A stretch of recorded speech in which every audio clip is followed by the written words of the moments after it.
2, 1, Reefscape. First spinning segment completely programmed on Thomas as per usual. 50-10 trying to move up to their coral station and potentially place a goer piece onto their coral just shy there. 31-76 per position, trying to do the same on the blue lines. Hanging out just tight as we're looking around at the end of the qualification, end of the autonomous period.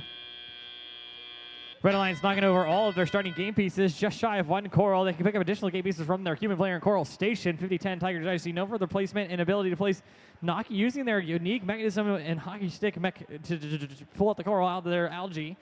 Teams will have to mostly move those algae out of the way before they can still score additional coral on those lower branches. 74-77 getting go sticking tight and sitting around and waiting for additional guidance from their human players. 94-31. Known as Gold Standard, their robot's name is Crush. This is only their second season competing here in FRC, but they've already gotten unique design mechanisms stick down and all around. 31-97 Las Pumas doing a bit of a jig. Their design features that gold cone-shaped object, which allows them to remove additional game pieces, demonstrating beautifully. Thank you, Las Pumas. And they need to get those algae out of the way and score additional game pieces for their alliance. It's also a great way for them to line up and score that coral. 50-10 Tiger Dynasty from FIRST Indiana, continuing to make mold and away on their human player station, training all the coral that's potentially available to them. A lot of teams not going for those ground pickup mechanisms just because it's so easy to get those additional game pieces from the human player station. Score is currently 45-20, only a minute remaining in the match.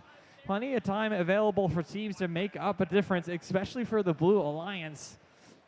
Red Alliance continue to make their way around the field. 91-19 Iron Legends. The robot's name is Scrappy, potentially scoring an algae into their processor, just getting their team 6 points. That algae then rolls to their human player on the opponent's team, who successfully scored it in the barge, getting 4 points for them. Still a net positive points for the Red Alliance, who delivered it into the processor, but an interesting part of this year's game.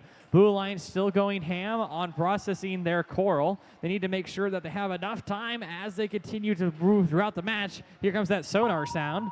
That means we'll start to see teams heading right over to the cage again. They're elevated off the ground. 31-76 for position already there and looks like they're good. They have to stay there for the remainder of the match and 5 seconds afterwards. 50-10 stuck on just side of their algae.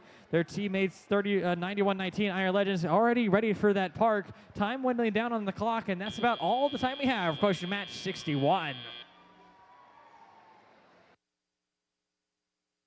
Winning that match with a score of 73, beating out Blue Alliance by just 2 points. That's one coral, taking it with 3 ranking points. Blue Alliance not walking away with anything, still getting a ranking point for their hard work in the barge. You can see that in the barge row right there.